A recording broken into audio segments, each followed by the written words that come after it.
Halo, Assalamualaikum warahmatullahi wabarakatuh. Bertemu lagi dengan saya, Bu Vinisa.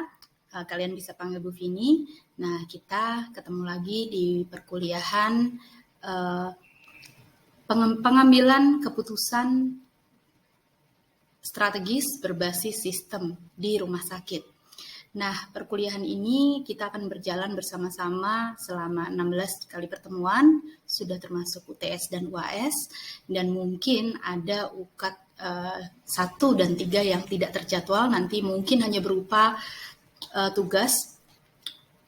Nah, kita jadi memiliki 14 kali pertemuan teori. Namun, Ibu mohon maaf sebelumnya karena mengirimkan materi ini agak terlambat, karena seharusnya Ibu mengirimkan 1 atau 2 hari sebelumnya. Supaya kalian bisa memahami, supaya kalian bisa melihat video ini sebelum kita melakukan perkuliahan. Karena teori akan Ibu bagikan semuanya dalam video ini, dan di kelas nanti kita hanya akan melakukan diskusi tentang mungkin ada beberapa hal yang kalian ingin tanyakan atau ada isu-isu yang harus kita bahas. Kita akan bersama-sama melakukannya di kelas diskusi. Oleh karena itu, kalian harus sangat ready ketika perkuliahan berlangsung dan mungkin menyiapkan pertanyaan atau apabila kalian memiliki informasi tambahan tentang topik yang sedang kita bicarakan, maka dengan sangat leluasa kalian bisa menyampaikannya di ruang diskusi. Nah,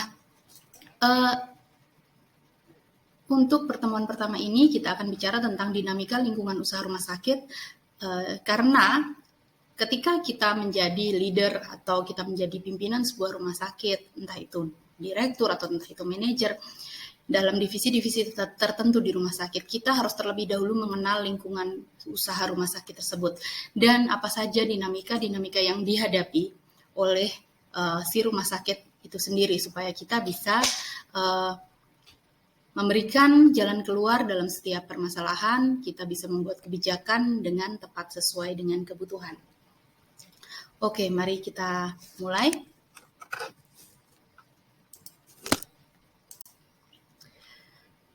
Yang pertama kita akan membahas tentang konsep pemikiran mengenai perubahan lingkungan.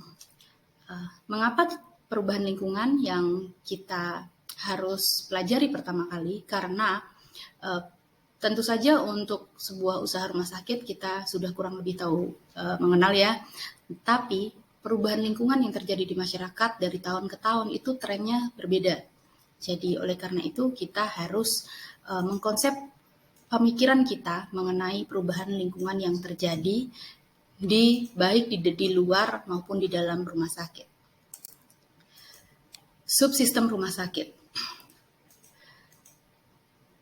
Dalam menghadapi perubahan lingkungan, maka kita membutuhkan pemikiran yang sistematis yang perlu dikembangkan dalam memahami lingkungan tersebut.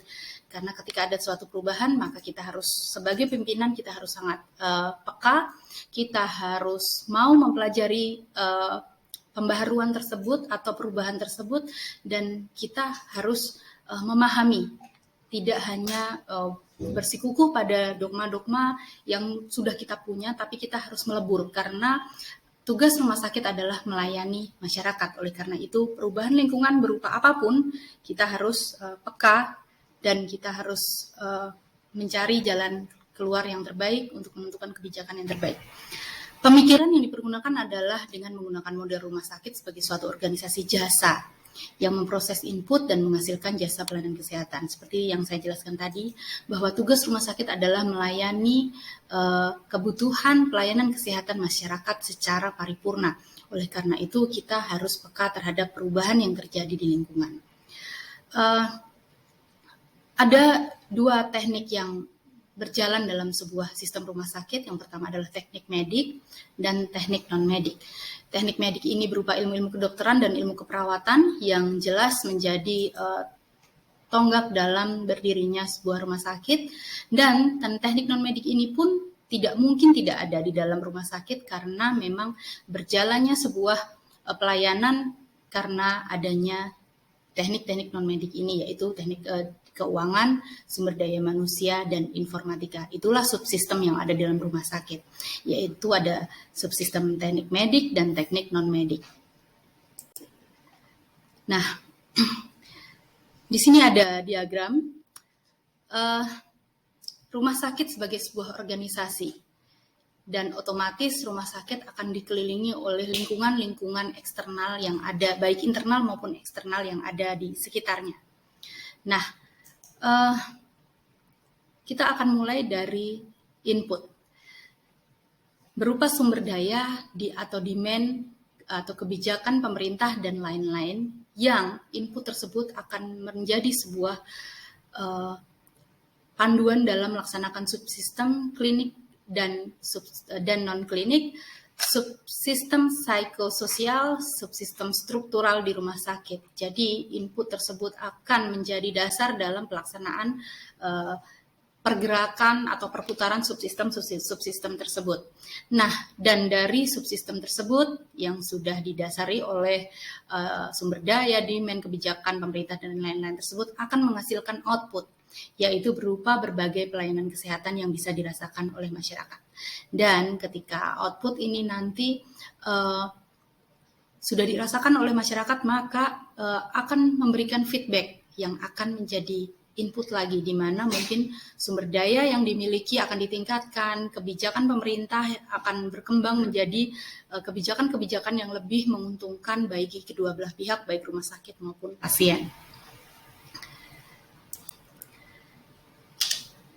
Berikutnya kita akan bicara tentang memahami perubahan lingkungan tersebut. Memahami itu sebuah gambaran besar ya, ketika kalian memahami pacar kita itu tidak hanya dalam hal mencintai. Jadi memahami itu jauh deep down, more than just loving. Jadi memahami itu tidak hanya sekedar mencintai, tapi justru derajatnya lebih tinggi dari mencintai, karena ketika kita memahami maka kita akan mengerti luar dalam, kita bisa menerima apapun kondisinya, dan kita bisa mencintai dengan ikhlas. Saya rasa itu konsep dari memahami. Nah, ketika kita memahami perubahan dalam lingkungan, maka kita ada di posisi menerima dengan ikhlas perubahan tersebut, dan mengupayakan, memutar otak kita untuk menganalisa bagaimana perubahan lingkungan tersebut itu tidak menjadi hasilnya di kita itu tidak negatif. Jadi perubahan lingkungan itu harus membawa dampak positif kepada organisasi kita. Di situ adalah kita sudah masuk dalam level memahami. Nah, hubungan antara identifikasi perubahan, penafsiran, dan tindakan yang akan diambil ada di dalam diagram ini. Pertama, kita mendeteksi dulu adanya perubahan ketika kita sudah bekerja di sebuah organisasi rumah sakit sebagai pemimpin. Kita akan mendeteksi adanya perubahan, dan pemahaman mengenai perubahan termasuk aspek sejarahnya. Jadi perubahan-perubahan yang terjadi itu tidak hanya kita lihat semata-mata sebagai perubahan yang terjadi karena pergerakan sosial, tapi kita harus menerima perubahan tersebut karena ada dampak dari histori, ada dampak dari sejarah yang terjadi sebelumnya. Jadi perubahan itu pasti punya akar. Ketika ada asap, pasti ada api. Nah, kita harus tahu betul apa apinya ini, apa yang mendasari terjadinya perubahan tersebut, kita harus pelajari. Jadi misalnya dulu tren sebuah rumah sakit yang bagus itu hanya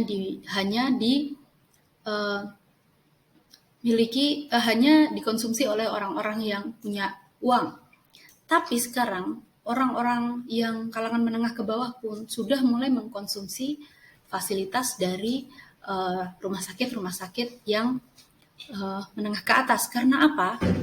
Karena memang mereka memiliki alat-alat yang dibutuhkan oleh masyarakat. Nah, di sini ada perubahan-perubahan bahwa kebutuhan kesehatan masyarakat itu berkembang juga. Penyakit lama-lama makin banyak, jenis-jenis kanker, jenis-jenis penyakit diabetes, jenis penyakit virus seperti COVID ini berovulasi sangat cepat dan membutuhkan peralatan-peralatan yang lebih canggih. Nah, oleh karena itu, organisasi rumah sakit harus peka dalam menangkap perubahan ini, dan mereka harus melayakkan diri mereka untuk memiliki alat-alat tersebut supaya dapat melayani secara paripurna.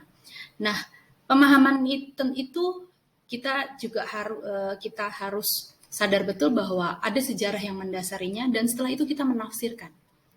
Apa penafsiran kita? Yang seperti tadi Ibu bilang bahwa kita tidak boleh hanya berstigma negatif terhadap sebuah perubahan, tapi kita harus menafsirkan dari sudut pandang yang positif bahwa perubahan tersebut akan membawa dampak positif kepada organisasi kita.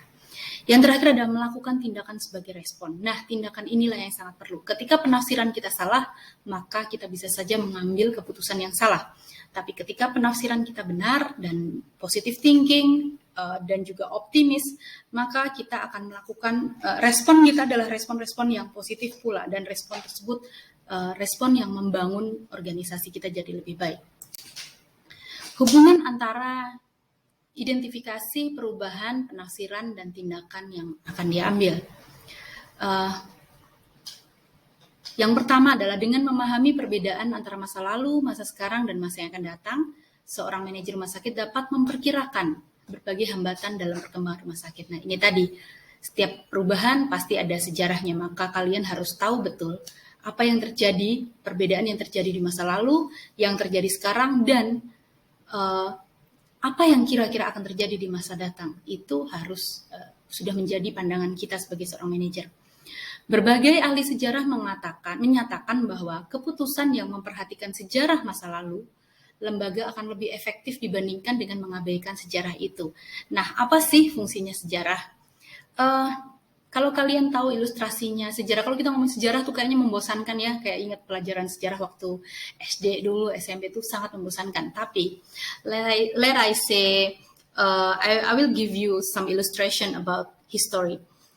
Kalian tahu kaca spion mobil atau motor? Apa sih gunanya? Kenapa dia kaca yang menghadap ke belakang?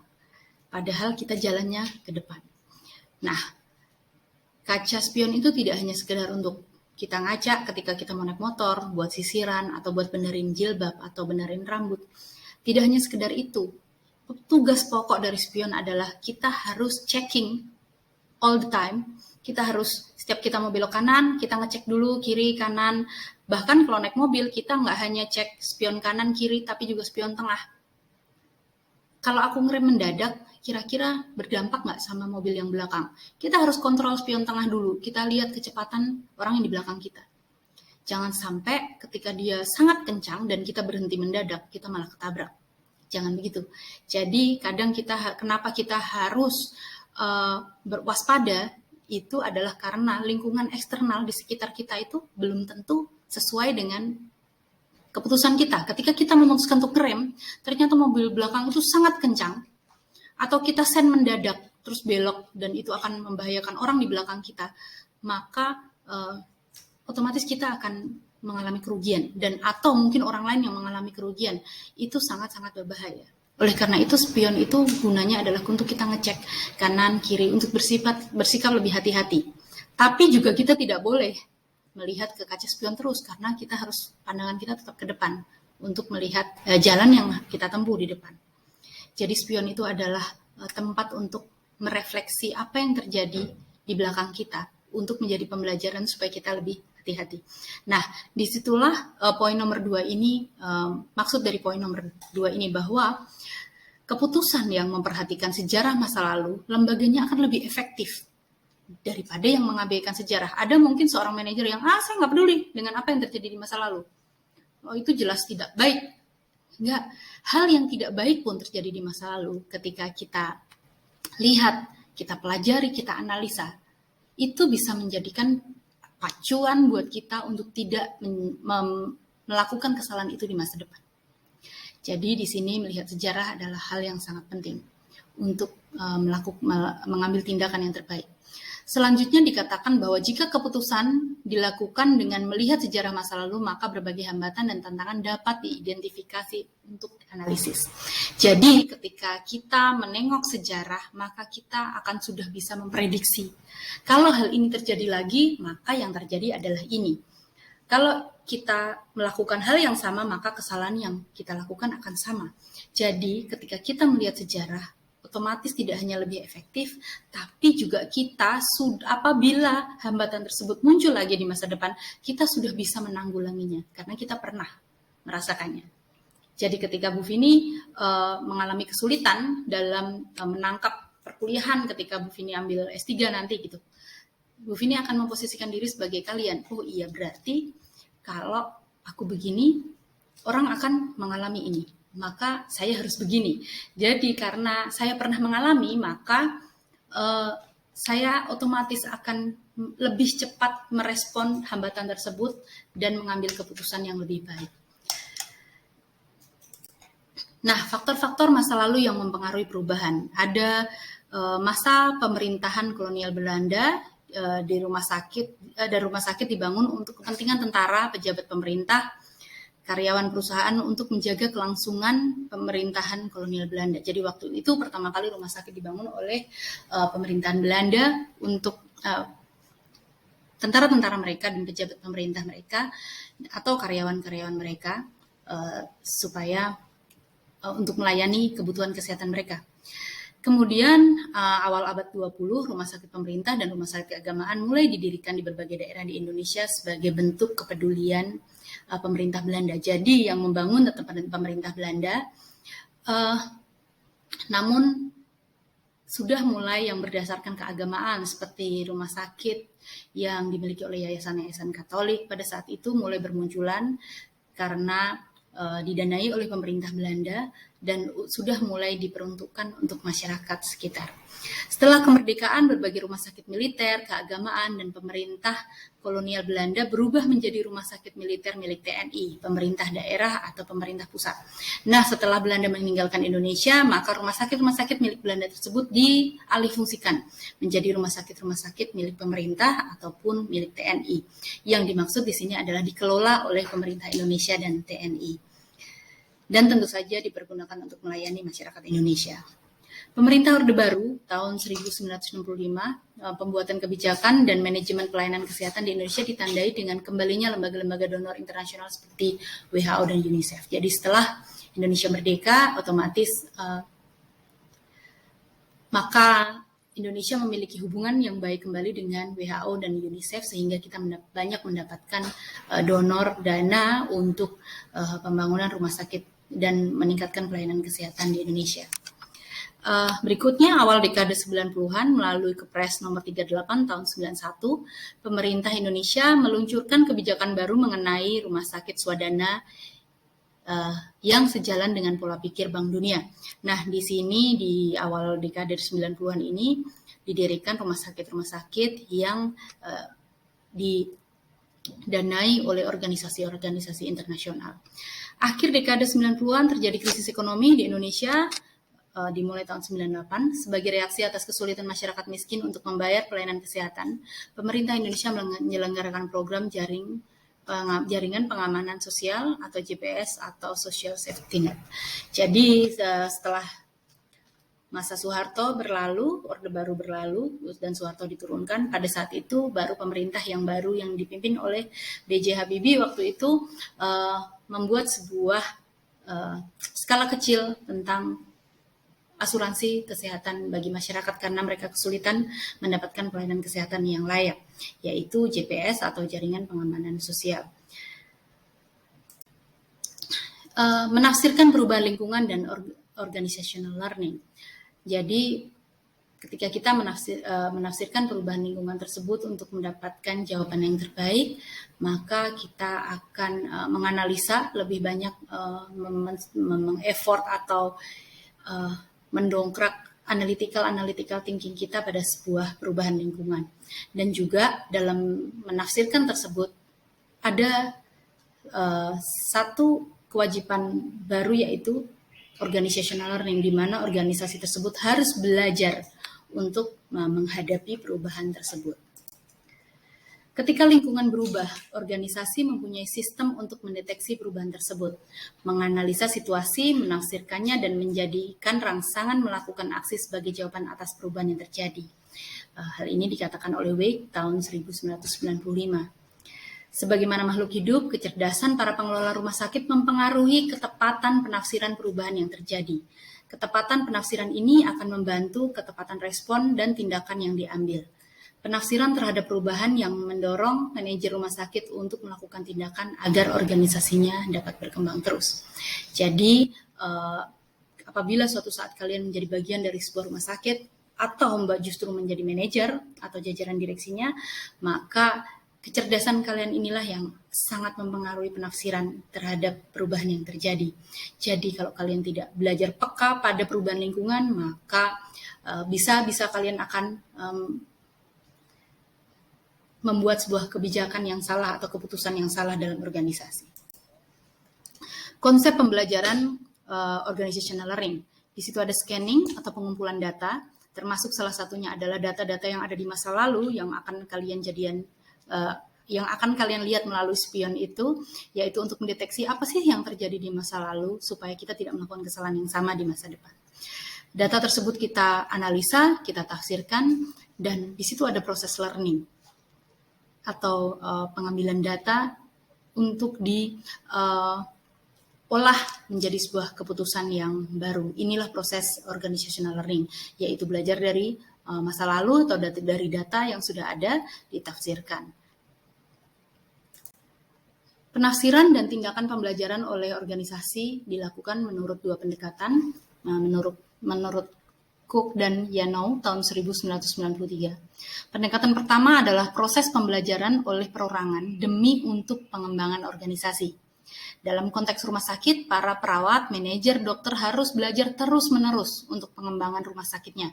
Dengan meningkatkan kemampuan diri dan kemampuan bekerja dengan anggota lain, maka organisasi tersebut dapat meningkatkan kinerjanya. Oleh karena itu, sangat dituntut untuk dokter, perawat, sesenior apapun mereka, jangan pernah lelah untuk mengikuti pelatihan-pelatihan.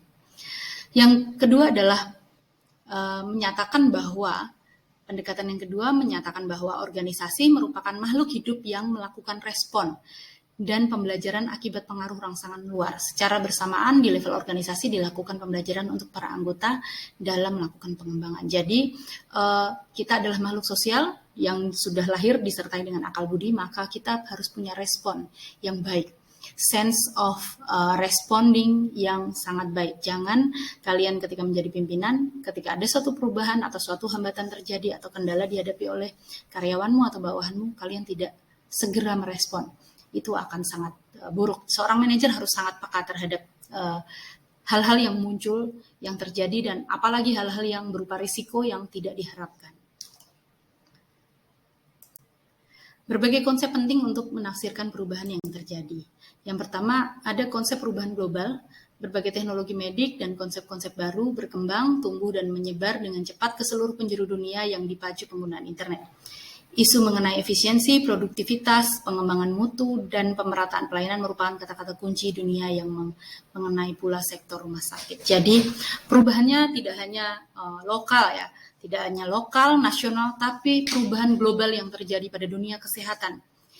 Banyak sekali yang terjadi, terutama di masa pandemi COVID ini, bahwa virus-virus berkembang, berevolusi dengan sangat cepat.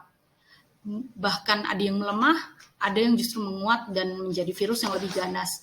Tapi manusia pun yang kita sebagai ciptaan Tuhan, kita juga tidak boleh berputus asa karena kecerdasan kita lah yang menjadi kuncinya. Kita manusia yang jelas lebih kuat dari virus-virus tersebut, maka kita punya kapasitas untuk menciptakan sebuah benteng yang baru, membangun benteng yang baru dengan menemukan vaksin-vaksin yang semakin juga bagus kualitasnya. Jadi konsep perubahan global ini sangat menyeluruh dan dihadapi oleh semua negara. Oleh karena itu, kita sebagai manajer, kita harus sangat peka terhadap perubahan ini. Pemerintah sebagai regulator, di sini pemerintah sebagai pihak yang mengeluarkan peraturan. Rumah sakit dalam konsep ini merupakan lembaga jasa pelayanan kesehatan pemerintah maupun swasta yang perlu diawasi mutunya oleh pemerintah dan juga oleh masyarakat. Pemerintah harus terus-menerus melakukan scanning, melakukan evaluating untuk rumah sakit di Indonesia supaya mereka tetap menjaga kualitasnya dalam melayani masyarakat. Aspek tata hukum yang kuat dalam konsep good governance ini akan mempengaruhi sistem manajemen rumah sakit sebagai lembaga usaha. Pengaruh tersebut terutama untuk memperkuat sistem manajemennya sehingga dapat menjadi efektif, bermutu, transparan, dan dapat dipertanggungjawabkan. Jadi kita selalu berharap bahwa pemerintah selaku regulator, selaku pihak yang membuat kebijakan harus memiliki kekuatan untuk membangun sistemnya hari demi hari sehingga untuk membantu rumah sakit supaya bekerja lebih efektif dan efisien, juga bermutu. Pemerintah sebagai regulator memiliki beberapa perbedaan peran pemerintah sebagai regulator dan sebagai pelaksana. Pemerintah sebagai regulator, perannya tentu saja sebagai lembaga regulator, menjamin kompetisi, dan sistem kompensasi mengarahkan ke pencapaian indikator kesehatan wilayah. Unit analisisnya juga berbagai jenis fasilitas pelayanan kesehatan modern dan tradisional, milik pemerintah dan swasta di suatu wilayah. Konsekuensi yang dimiliki oleh pemerintah sebagai regulator adalah mengembangkan sistem regulasi wilayah dan atau melaksanakannya. Karena dengan otonomi daerah ini akan menjadi sebuah tantangan bagi pemerintah untuk mendistribusikan kebijakan-kebijakannya. Persyaratannya adalah integrasi sistem informasi kesehatan pelayanan milik pemerintah dan swasta, pengembangan standar institusi dan standar pelayanannya. Dan pemerintah sebagai pelaksana adalah perannya adalah mengelola institusi pelayanan publik. Tujuannya adalah efisiensi dan survival institusi pelayanan pemerintah. Unit analisis fasilitas pelayanan kesehatan pemerintah, terutama puskesmas dan rumah sakit, bersaing dengan swasta tentunya, jadi pemerintah sebagai pelaksana tidak boleh kalah dengan rumah sakit swasta dan juga memiliki persyaratan sistem manajemen yang baik.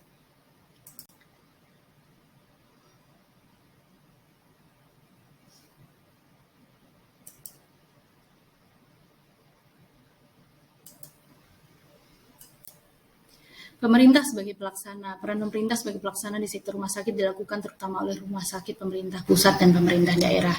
Hal ini kenapa kita bisa lihat bahwa dalam penanganan COVID ini rumah sakit Muwardilah dengan bantuan Dinas Kesehatan Jawa Tengah yang adalah tempat yang paling gencar dalam pelayanan COVID untuk masyarakat. Dikarenakan Rumah Sakit Muwardi selaku rumah sakit pemerintah memiliki tugas utama untuk memberikan pelayanan yang maksimal. Fungsi pemerintah sebagai pelaksana kegiatan rumah sakit relatif berkurang, namun sektor swasta justru berkembang walaupun di Indonesia tidak dijumpai proses privatisasi rumah sakit pemerintah. Pemerintah tetap menjadi pemilik rumah sakit, akan tetapi terdapat proses otonomi manajemen rumah sakit yang berakibat pada semacam pemisahan antara fungsi pemerintah sebagai pemberi biaya atau regulator dengan fungsi pelayanan.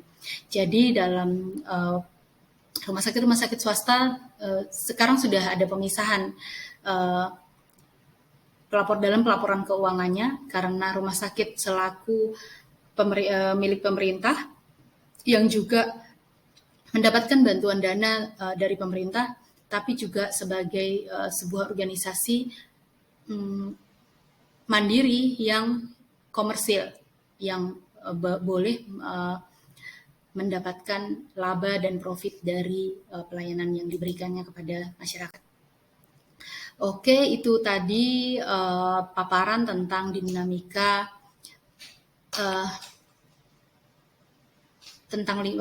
lingkungan usaha rumah sakit yang harus kalian ketahui karena itulah yang akan kita hadapi dalam kenapa kita wajib memiliki keputusan strategis yang terbaik dalam sistem manajemen rumah sakit. Semoga kalian menemukan titik terang dalam paparan ini dan apabila ada pertanyaan kita akan bahas di kelas diskusi. Terima kasih atas kebersamaannya. Saya mohon setiap video yang Ibu kirim tolong direspon dan apakah ada kritik atau kekurangannya mohon disampaikan di kolom komen di @linkpro. Oke, terima kasih. Selamat siang, bahagia dan sehat selalu. Wassalamualaikum warahmatullahi wabarakatuh.